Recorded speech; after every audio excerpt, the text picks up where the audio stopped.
시편 84편 1절부터 12절에 있는 말씀까지 한 목소리로 함께 합독하도록 그렇게 하겠습니다. 만군의 여호와여, 주의 장막이 어찌 그리 사랑스러운지요. 내 영혼이 여호와의 궁정을 사모하여 쇠약함이여. 내 마음과 육체가 살아계시는 하나님께 부르짖나이다. 나의 왕 나의 하나님 만군의 여호와여, 주의 제단에서 참새도 제 집을 얻고 제비도 새끼 둘 보금자리를 얻었나이다. 주의 집에 사는 자들은 복이 있나니 그들이 항상 주를 찬송하리이다. 셀라. 주께 힘을 얻고 그 마음에 시온의 대로가 있는 자는 복이 있나이다. 그들이 눈물 골짜기로 지나갈 때에 그곳에 많은 샘이 있을 것이며 이른 비가 복을 채워 주나이다. 그들은 힘을 얻고 더 얻어 나아가 시온에서 하나님 앞에 각기 나타나리이다. 만군의 하나님 여호와여, 내 기도를 들으소서. 야곱의 하나님이여, 귀를 기울이소서. 셀라. 우리 방패이신 하나님이여, 주께서 기름 부으신 자의 얼굴을 살펴보옵소서. 주의 궁정에서의 한 날이 다른 곳에서의 첫날보다 나은적, 악인의 장막에 사는 것보다 내 하나님의 성전 문지기로 있는 것이 좋사오니, 여호와 하나님은 해요 방패이시라. 여호와께서 은혜와 영화를 주시며 정직하게 가는 자에게 좋은 것을 아끼지 아니하실 것임이니이다. 만군의 여호와여, 주께 의지하는 자는 복이 있나이다. 아멘.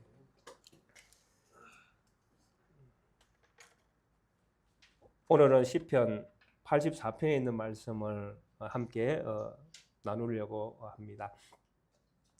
84편에 있는 이 말씀의 기록자는 고라 자손의 시라고 이렇게 되어 있습니다. 인도자를 따라 깃딤에 맞춘 노래, 이렇게 서문이 기록되어 있습니다. 고라 자손은 그 레위 지파에 속한 자손으로 이렇게 우리가 이해를 하시면 되겠습니다. 그리고 이 시편 87편이 언제 기록되었는지에 대해서는 사실 정확하게 알 수는 없습니다. 그래서 여러 학자들의 어떤 그런 의견들을 이렇게 살펴보면 대략적으로 한 두 가지 정도로 추론을 하고 있습니다. 한 가지는 유다 왕 여호사밧 시대에 그 이스라엘의 어떤 그 에브라임 지파 중에 어떤 사람이 유다의 그 예배에, 성전 예배에 참여했다가 그 아름다운 광경을 보고 이 시를 썼다라는 그런 추론을 하기도 합니다. 그리고 또 뭐 우리가 잘 알고 있는 카일 델리치 주석이나 이런 데 보면 그 신학자는 이렇게 이야기를 합니다. 다윗 왕의 어떤 부하 가운데 한 사람이 쫓겨났을 상황 가운데에서 성전에서 예배드렸던 그 아름다움을 이렇게 그 기억하면서 추억하면서 이 시를 썼을 것이다. 이렇게 또 추론을 하기도 합니다. 그래서 이 시편 84편에 대한 그 배경은 이런 뭐 쪽에서 이제 접근을 하고 있습니다. 그래서 제가 이 시편 84편을 살펴볼 때에 내용의 구성으로서는 후자에 조금 더 가깝지 않겠는가라는 생각을 합니다. 그래서 이 후자에 있는 그 추론을 생각해 보면 다윗 시대에 다윗이 하나님의 어떤 그 예배 처소에 머물지 못하고 쫓겨났던 추억이 있다라는 것입니다. 그래서 그때에 겪었던 어떤 상황 가운데에서 하나님의 전에서 예배드렸던 그 아름다움을 이제 그 기억하면서 그것이 회복되기를 이제 간절히 소원하는 그런 마음으로 이 시편 84편이 기록되어졌을 가능성이 있다라는 것입니다. 그래서 어떤 상황이 이제 일어납니다. 뭐 다윗 시대에는 다윗이라는 인물 가운데에 그가 살면서 그가 겪는 어떤 시대의 어떤 상황들이 있습니다. 그리고 우리는 우리 각자가 또 우리 각인이 또 겪는 시대의 상황들이 있습니다.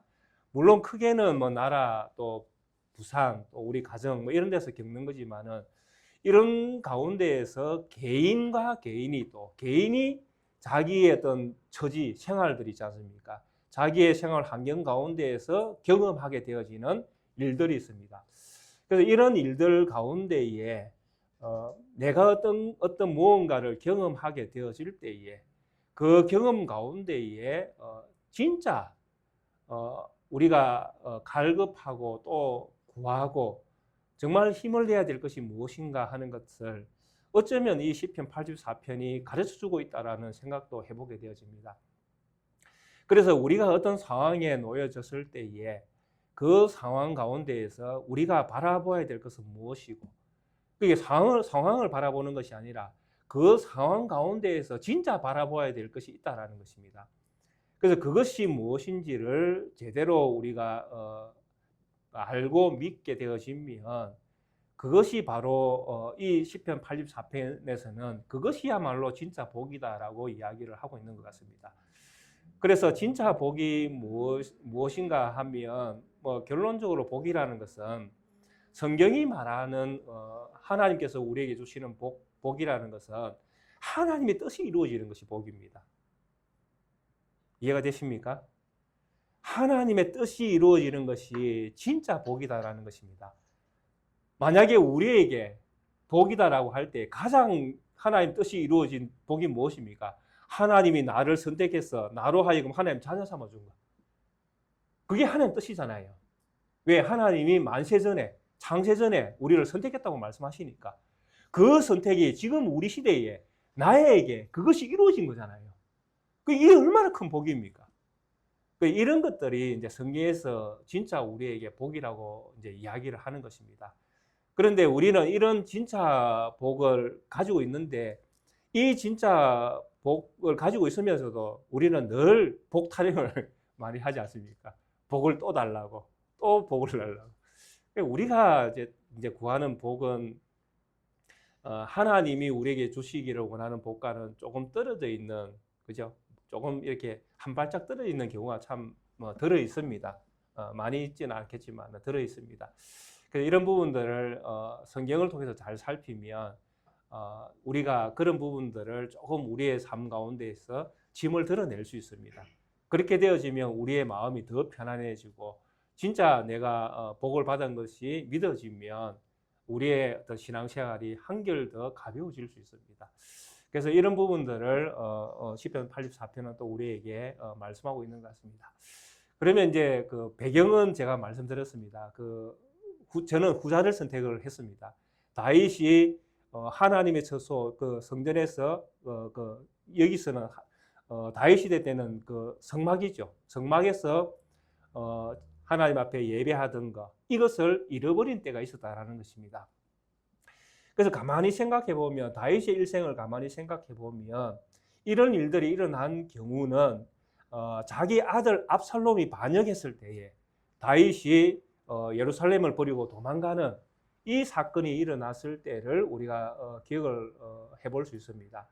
그래서 이때에 고라 다윗과 함께 이렇게 피난을 도망을 갔던 사람들 중에 이제 레위 지파 자손들이 있을 거 아닙니까? 고라 자손들. 이런 고라 자손들 중에 어떤 사람이 오늘 이 시편 84편을 추억을 하면서 기록했을 가능성이 있다라는 것이죠. 우리가 방금 역대상 15장과 16장을 읽었지 않습니까? 여기에서 우리가 어떤 사람이 탁 등장했는데 어떤 사람이 탁 눈에 들어왔습니까? 저는 제가 본문을 84편을 이제 선택을 하고 이제 말씀을 준비했기 때문에 오늘 역대상 15장과 16장을 읽을 때에 저는 이 사람이 딱 눈에 들어오더라고요. 성전의 문지 오베데돔.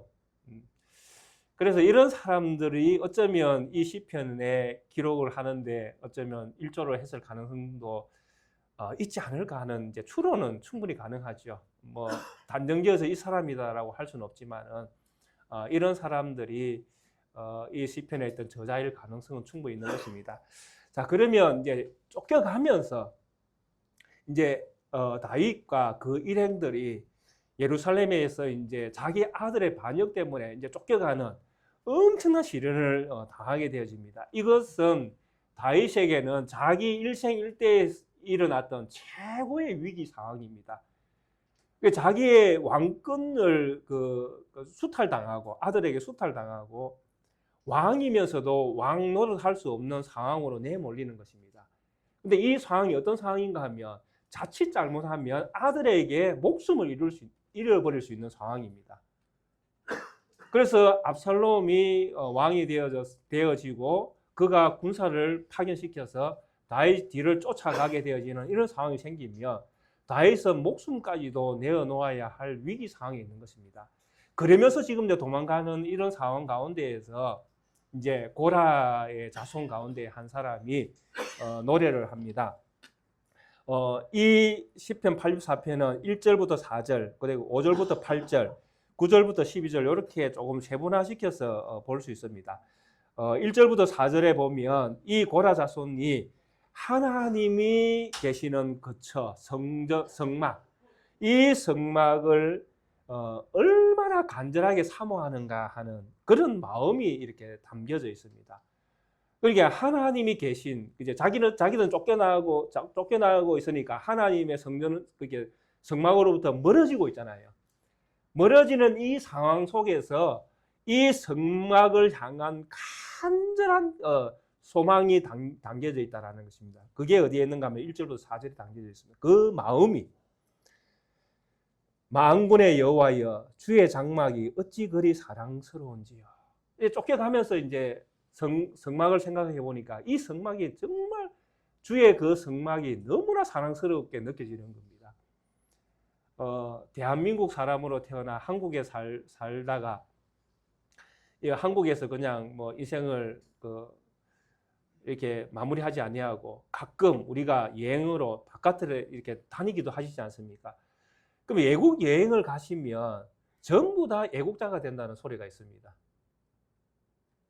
그러니까 한국을 떠나봐야 한국이 좋은 줄 알고, 한국이 귀한 줄 알고, 우리나라가 좋은 줄 알고, 또 우리나라가 귀한 줄 알게 되어진다는 것이죠. 지금 이런 마음인 거예요. 성전을 또 성막을 떠나보니까 성막에 있을 때가, 성막에서 예배 드릴 때가 얼마나 좋았던가 하는 것이 막 느껴진다는 것이죠. 지난 우리 그 코로나 시기 때에 나라에서 모여서 예배 드리는 것들을 금지시켰지 않습니까? 그래서 저희 교회도 이제 사전에 녹음을 하고 그 녹음한 걸 또 들려드리고 이렇게 해서 예배를 드렸던 시절이 있지 않습니까? 그때 우리 성도님들의 마음은 어땠습니까? 모여서 예배하는 이 모임에 대한 간절한 소망이 일어나던가요? 아니면 아이고 참 교회 안 가니까 편안해서 좋구나 이런 마음이 드시던가요? 어떤 마음이 더 많이 드시던가요? 그렇게 모여서 예배하는 이런 것들이 방해되어지는 이런 시절을 만날 때에 정말 이 모임에 대한 간절한 소망이 우리 성도님들에게 있었다면 그게 진짜 믿음이라는 것입니다. 믿음이라는 것은 하나님으로부터 분리될 때에 편안함을 느끼는 것은 믿음이 아님을 우리가 분명히 아셔야 됩니다. 하나님으로부터 멀어질 때에 불안해야 되고 하나님으로부터 멀어질 때에 내 마음이 찢기는 것과 같은 이런 아픔을 느끼는 것이 믿음의 생활을 하는 성도에게는 지극히 정상적이다라는 것입니다. 그런데 오히려 교회 나오지 마라 이러니까 아이고 편안해. 아이고 유튜브로 그냥 가만히 앉아서 목사님 뭐 혼자 그 설교하신 거 그거 내가 가만히 누워서 들으니까 편안하게 좋네. 뭐 죽을 때까지 이래 예배 드리면 안 되나? 이런 어떤 생각이 들면 위험하다라는 것입니다. 그렇게 편안해진다라는 것은 하나님으로부터 멀어지고 있는 상황이 되는 것입니다. 그래서 우리가 간절하게 진짜 좋았던 것들, 하나님께서 우리에게 주셨던 가장 좋은 것들을 잃어버릴 때에 그것이 얼마나 아픔인가를 느끼는 것이 믿음을 가진 성도에게는 너무나 지극히 정상적이다라는 것을 우리가 이해를 하셔야 됩니다. 그것을 잘 아셔야 된다는 것이죠. 그래서 지금 고라 자손이 지금 그걸 느끼고 있는 것입니다. 만군의 여호와여 주의 장막이 어찌 그리 사랑스러운지요. 정말 주의 장막이 너무나 사랑스러워. 내 영혼이 여호와의 궁전을 사모하여 쇠약하여졌다는 거예요. 그러니까 얼마나 그 여호와의 성막을 그리워했으면 자기 몸이 약해질 정도로 요즘 같으면 예배 드리고 싶어서 미칠 지경이 돼가지고 금식 기도를 해가지고 내 몸이 상한 이런 상태와 비슷한 거예요. 그러니까 내가 뭔가 간절함이 있는데 그 간절함이 뭐냐라고 할 때에 하나님을 향한 간절함이에요. 하나님께로 향한 간절함이 있을 때에 때로는 우리가 금식하며 기도하기도 하지 않습니까? 그건 잘못된 게 아니잖아요. 내가 내 욕심을 이루기 위해서 금식하는 것은 잘못된 금식이지만 하나님을 향하여 내가 마음을 열고 하나님을 향해서 더 바르게 믿기 위해서 달려가는 것은, 그것을 위한 금식은 절대 잘못한 금식이 아닙니다.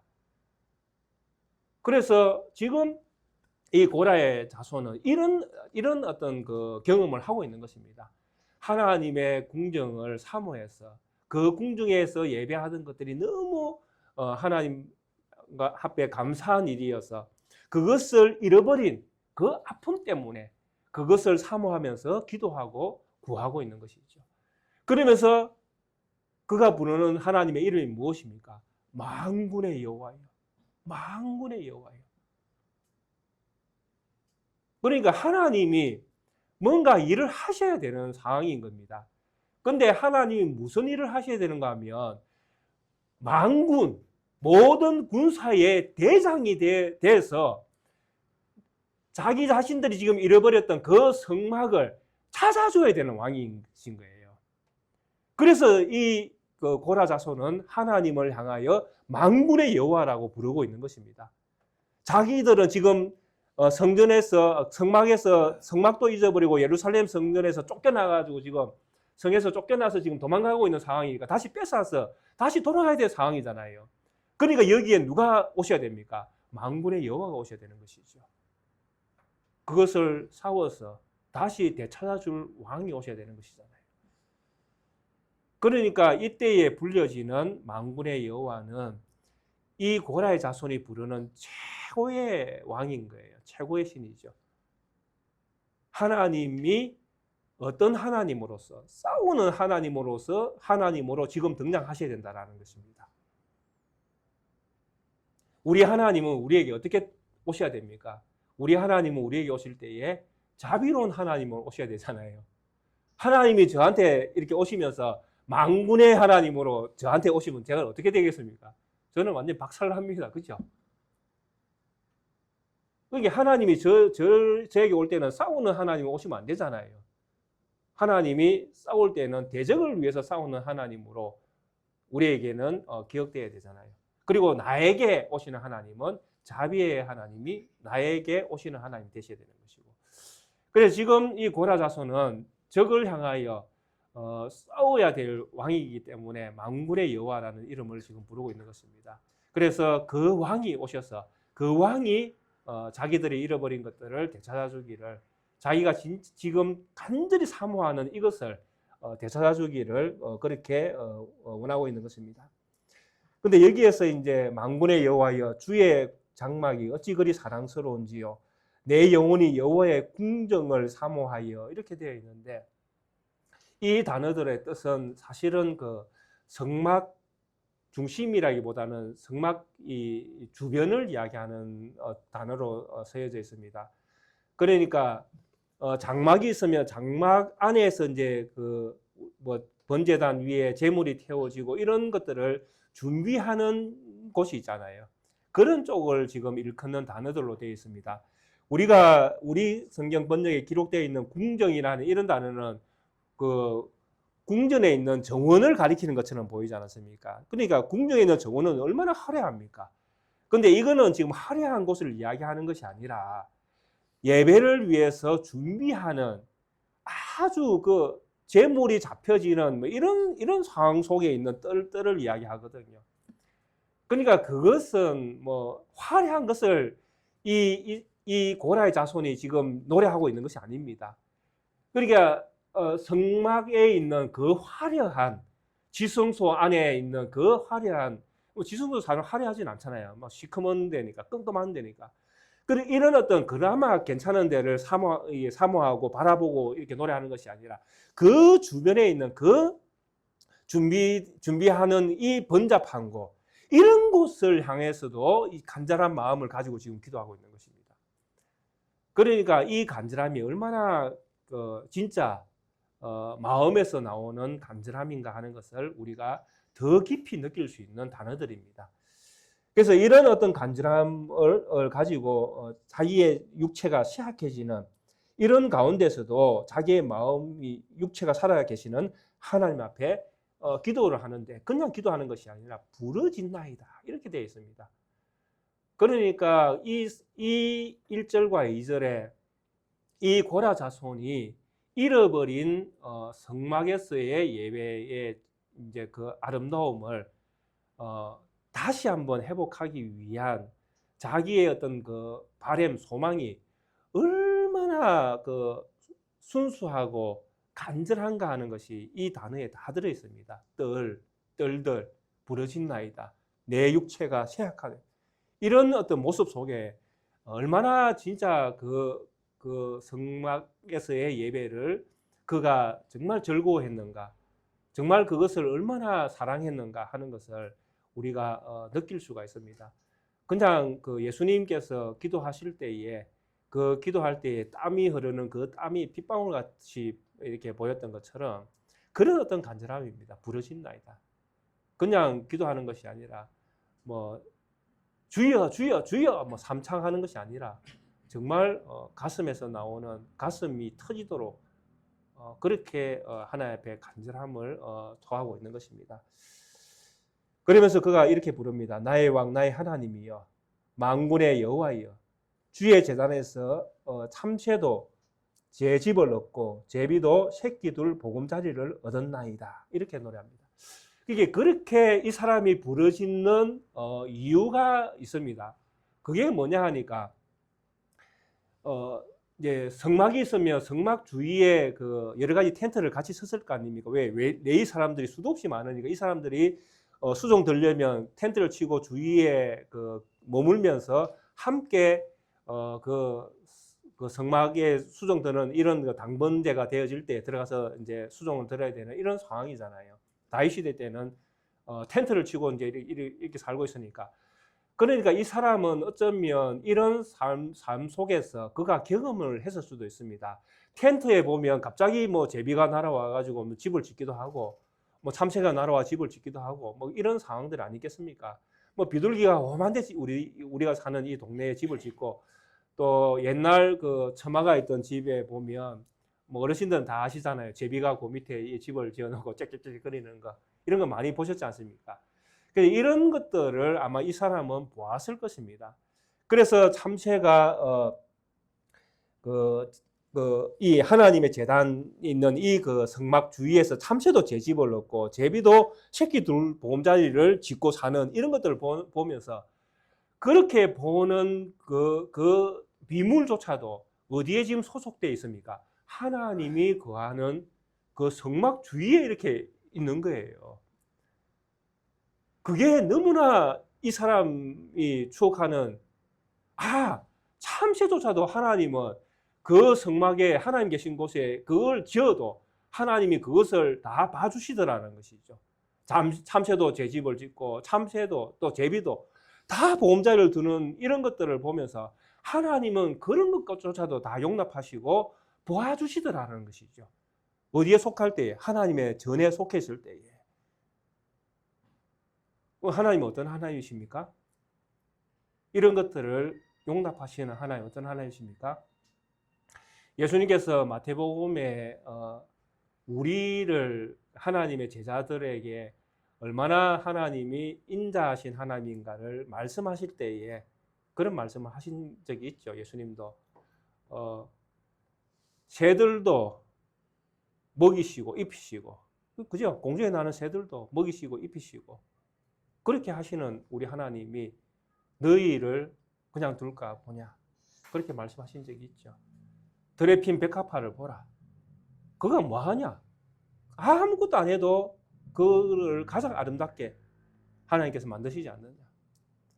이런 말씀들로 하나님의 어떤 그 은혜와 또 자비를 그 민물에게까지 인정하시면서 하나님이 하물며 너희일까 보냐 그랬잖아요.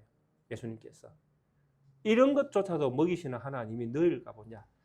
이 뉘앙스가 딱 그 뉘앙스예요. 이 말씀이 하나님이 참새도 제비도 하나님의 저소에 지집을 지고 살 수 있도록 하나님께서 허락하시는데 그러면 하나님의 집에서 예배하는 그 예배를 이렇게 사모하는 나에게 하나님이 그걸 허락하지 아니하시겠는가?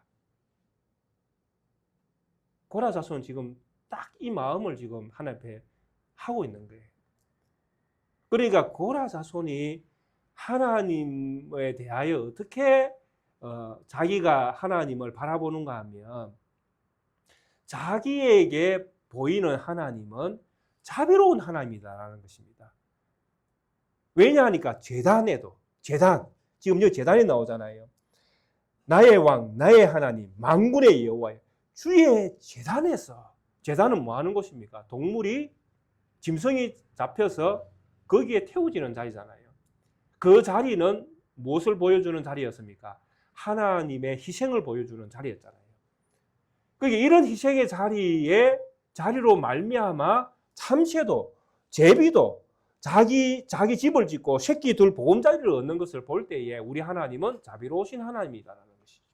이 하나님의 자비하심이 결국 내가 지금 고백하고 내가 지금 사모하는 이것을 반드시 이루어 주실 것을 내가 믿는다라는 것이죠. 이 고라 자손의 이 소망을 하나님이 들으시겠습니까? 안 들으시겠습니까? 이 고라 자손이 소망하는 것은 자기의 욕심입니까? 자기가 잘 되기 위한 기도입니까? 자기가 잘 되기 위한 마음입니까? 어떤 마음입니까? 오직 하나님에게 속해 있기를 원하는 마음 아닙니까? 하나님의 집에 속해 있기를 원하는 것. 그 집에서 예배드렸던 가장 아름다운 것들을 추억하는 마음이잖아요. 이것을 하나님이 안 들어주시겠습니까? 이걸 안 들어주시면 하나님께서 말씀하신 이 성경의 모든 기록들이 다 거짓이 되어집니다.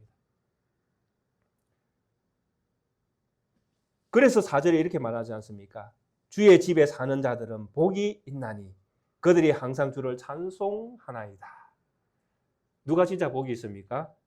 주의 집에 사는 자들이 복이 있습니다. 진짜 복은 이런 복이라는 것이죠. 고라 자손이 느끼는 복은 이런 복이었습니다. 그가 하나님의 전에서 예배드리고 거기에 속해서 하나님을 즐거워했던 이것이야말로 자기가 받았던 가장 큰 복이라는 것입니다. 근데 이것을 고라 자손은 잃어버릴 때에 더 간절하게 느꼈다라는 것입니다. 다윗과 함께 쫓겨가 보니까 진짜 자기가 누렸던 이것이 얼마나 복인가 행복이었는가, 하나님께서 주신 얼마나 큰 축복이었는가, 또 은혜였는가, 이것을 알게 되었다는 것입니다.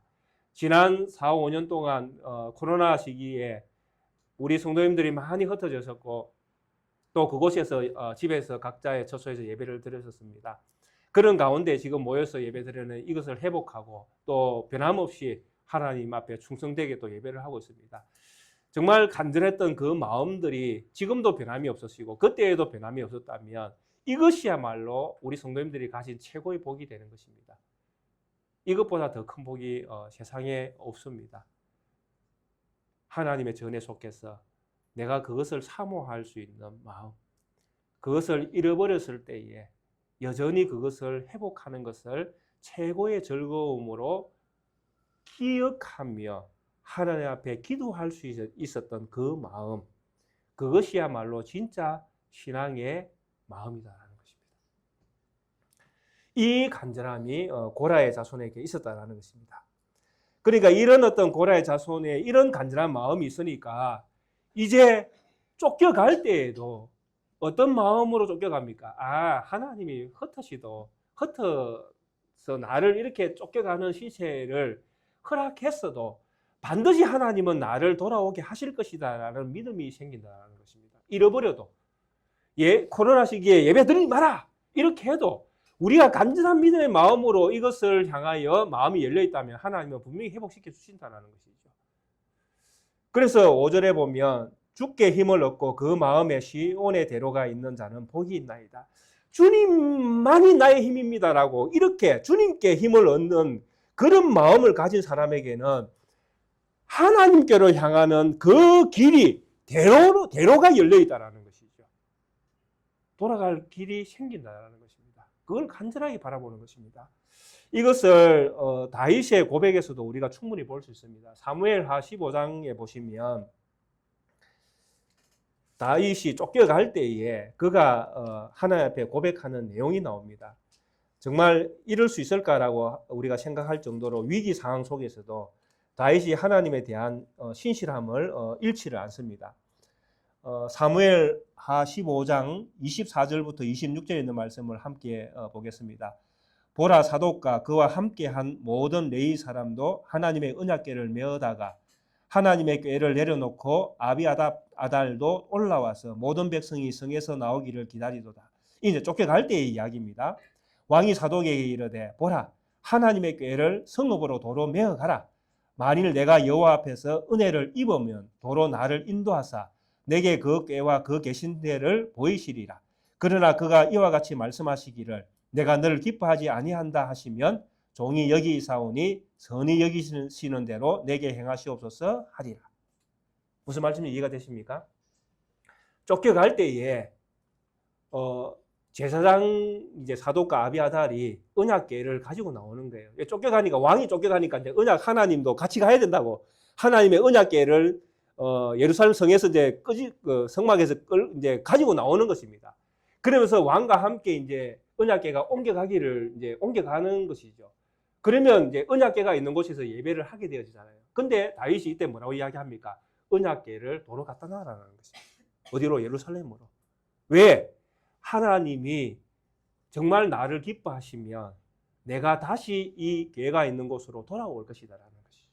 여기서 내가 다시 예배할 때가 있을 것이다. 그래서 언약궤는 나를 따라올 것이 아니라 언약궤는 원래 있던 곳이 있어야 된다는 것입니다. 그리고 하나님이 나를 기뻐하시면 내가 다시 이곳으로 올 것이고, 하나님이 만약에 나를 기뻐하지 아니하시면 이것 또한 하나님의 뜻이니까 알아서 하실 것이다. 이 모든 것들을 누구에게 맡깁니까? 하나님에게 맡기는 거예요. 이게 바로 무엇입니까? 5절입니다. 84장 5절에 나온 이 말씀. 주께 힘을 얻고 그 마음에 시온에 들어와 있는, 주께만 의지하는, 주님께만 나의 힘이 있습니다라는 것을 정말 주님만을 의지하는 마음입니다. 주님 뜻대로 하시옵소서. 이 마음을 다윗이 쫓겨가는 상황에서도 변함이 없었다는 것입니다. 이런 마음을 누가 지금 같이 보고 있습니까? 고라 자손, 그 섞여가는 그 사람들이 다윗의 이 결단과 다윗의 이 믿음을 함께 보는 것입니다. 그러면서 이 시편이 나오는 것입니다. 이런 노래가. 그러니까 하나님이 정말 기뻐하시는 것이 무엇이겠습니까? 이런 마음들이죠. 하나님을 향하여 변함없는 신실함을 우리가 가지는 것. 물론 이것은 우리의 신실함이 아니죠. 하나님이 신실하셨기 때문에 그 신실하심이 우리에게 믿음으로 주어지는 것이죠. 그래서 우리가 하나님 앞에 이런 신실함을 내어놓을 수가 있는 것입니다. 주의 집에 주께 힘을 얻고 그 마음에 시온에 데려가 있는 자는 복이 있다. 정말 하나님만을 의지하고 이렇게 하는 사람은 시온, 그러니까 다시 다윗 성으로 그 언약궤가 있는 곳으로 돌아가는 그 길이 그 마음에 대로처럼 열려 있다라는 것입니다. 얼마나 멋진 고백입니까?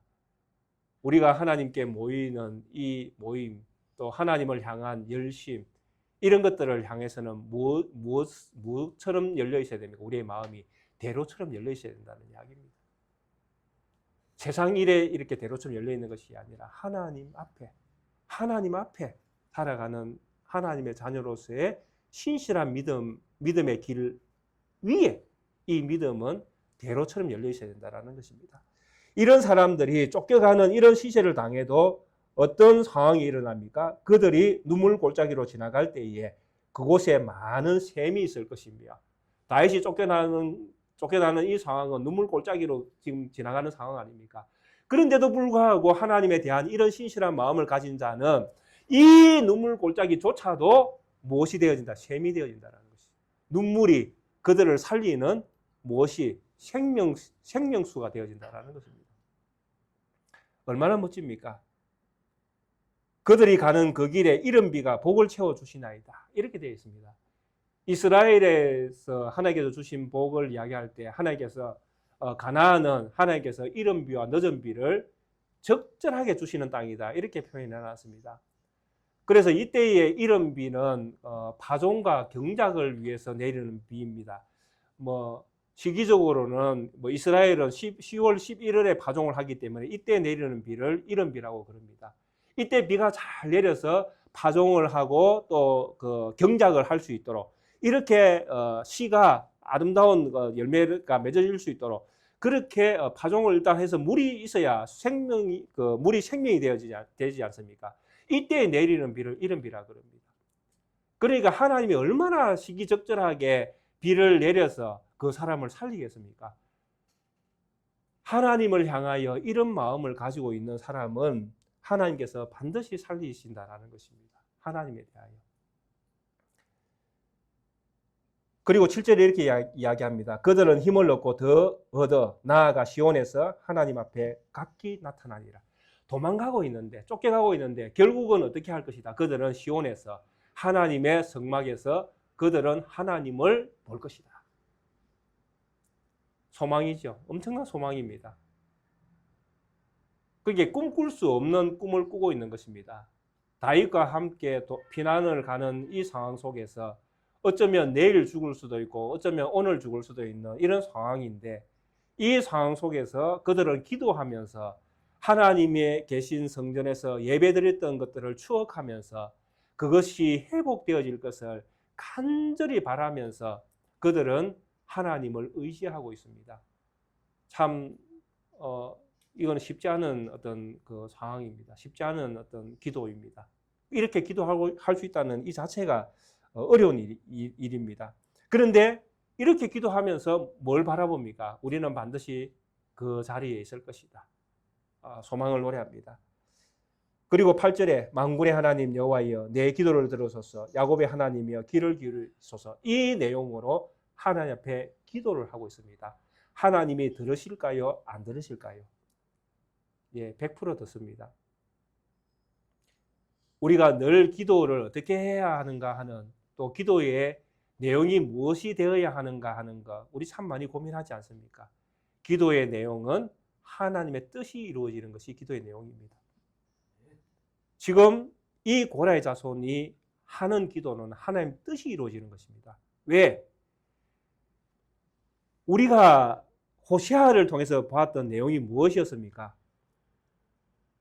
하나님께서 택함 받은 이 백성이 어리석어서 잘못을 저지름에도 불구하고 하나님이 그들을 구원하기 위해서 대신 고난을 받으시고 그리고 궁극에는 그 고난의 과정을 이겨서 새로운 생명을 탄생시켜내는 이것이 호세아가 우리에게 줬던 엄청난 교훈 아니었습니까?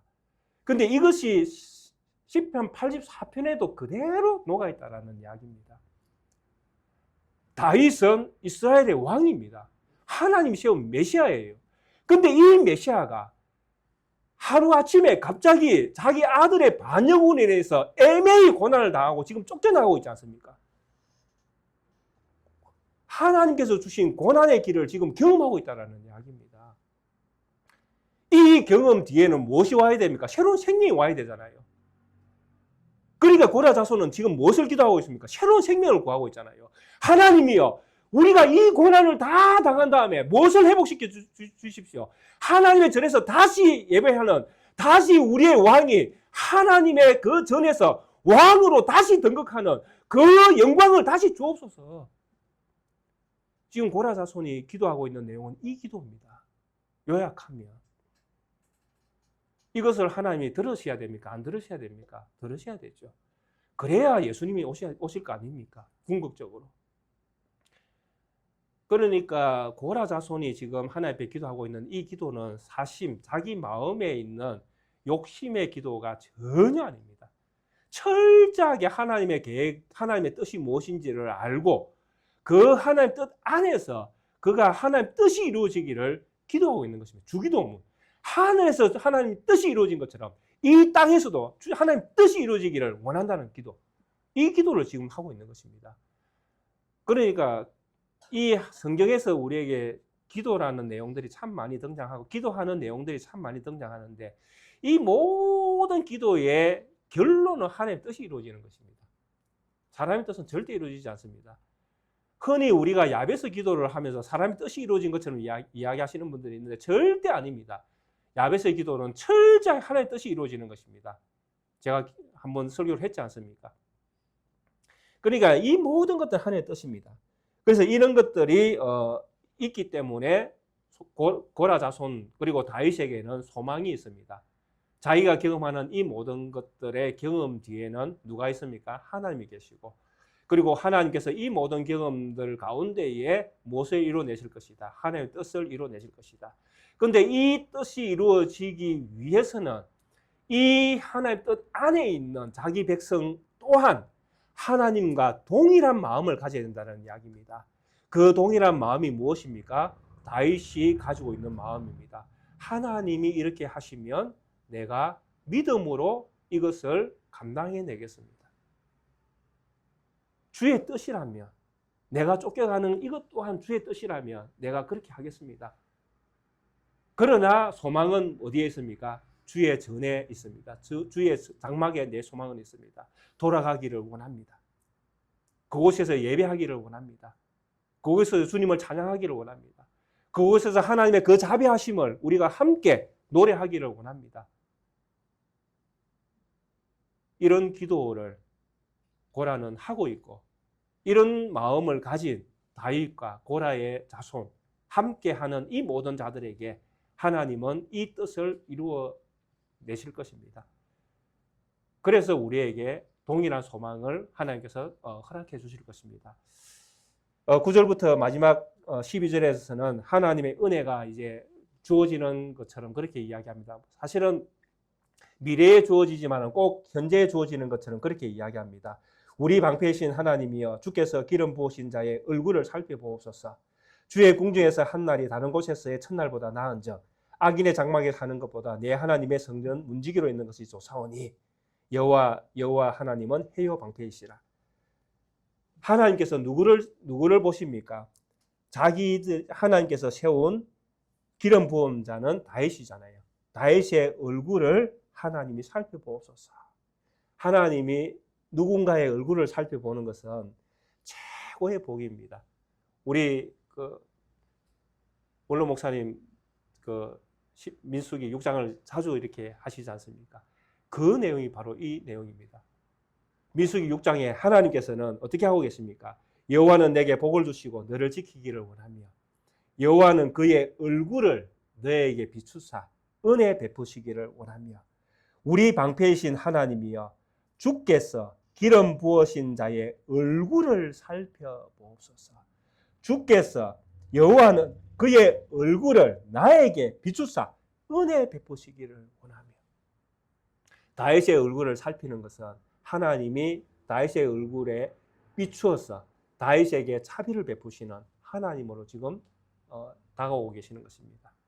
이런 하나님의 자비가 다윗에게 다가오면 다윗 생에 어떤 일들이 일어나겠습니까?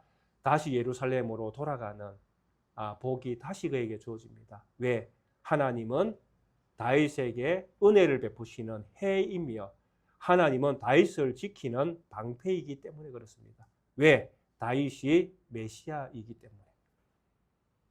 다윗이 평범한 인간이 아니라 메시아의 사역을 보여주는 예표이기 때문에 하나님은 그에게 은혜를 베풀고 하나님은 그를 지켜주시는 것입니다. 우리 주님께서 똑같이 그런 것들을 경험했지 않습니까? 엘리 엘리 라마 사박다니, 나의 하나님 어찌 나를 버리십니까? 라고 고백할 때에 진짜 다윗처럼 이제 버려짐을 당했지 않습니까? 쫓겨가지 않습니까? 그런데 이때에 예수님께서 또 뭐라고 기억하십니까? 아버지의 원대로 이루어지기를 원합니다. 모든 것들은 아버지 뜻대로 되기를 원합니다. 그리고 3일 만에 어떤 일들이 일어납니까? 부활의 영광에 참여하게 되어집니다. 하나님의 은혜와 자비가 우리 예수님에게 그대로 나타나게 되어집니다. 이것이 시편 84편에 고스란히 녹아있다라는 것입니다. 그래서 이런 어떤 마음을 가지고 이런 하나님의 통치하심, 하나님의 인도하심을 의지하는 자가 무엇이 있습니까? 복이 있습니다. 오늘 우리 성도님들 이 세상 가운데에 어떤 어려운 일들을 당하고 계십니까? 내 몸에, 내 삶에, 내 어떤 살고 있는 어떤 내 그 터전 위에 어떤 문제가 있습니까? 그 문제 가운데에 변함없이 중심은 하나님의 임재하심이 있는 그곳을 향해 우리 성도님들의 마음의 대로를 여십시오. 거기에 소망이 있고, 거기에 복이 있고, 거기에 하나님의 은혜가 있습니다. 그것을 기대하고 우리가 살아가야 됩니다. 세상이 어떠하든지 다윗의 인생 가운데에 압살롬이 자기를 죽이려고 지금 군산을 파견하는 이런 일들이 일어날지 안 일어날지 알 수 없지만 일단 쫓겨가는 그 어려운 가운데에서도 그가 가졌던 신실함, 하나님에 대한 신실함을 가지면 된다는 것입니다. 하나님에 대한 신실함을 가지게 되어지면 하나님이 이 세상에 일어나는 모든 일들 가운데에 하나님의 자녀에게 이런 비를 내려주실 것이고 눈물 골짜기에 샘이 되도록 하나님은 하실 것입니다. 그렇게 해서 우리 모든 성도님들을 하나님이 반드시 지켜내실 것이고 그리고 궁극적으로 하나님 나라에서 해와 같이 빛나는 하나님의 자녀로서 살아가게 허락하실 것입니다. 그것을 바라보고 오늘 우리는 살아가야 된다는 것입니다. 이런 믿음을 가진 우리가, 이런 믿음을 가진 우리 성도님들이 정말 복이 있는 성도님들입니다. 우리에게 주신 이 복을 기억하시면서 우리에게 남은 날들을 주님을 향하여 우리의 마음이 열려 있고 주님과 늘 함께하는 것이 진짜 기쁨이고 즐거움이고 행복이구나 라고 믿으면서 주님과 늘 동행하시는 우리 성도님들 되시기를 주의 이름으로 축원드리겠습니다. 함께 찬송가 545장 찬양 드리도록 하겠습니다.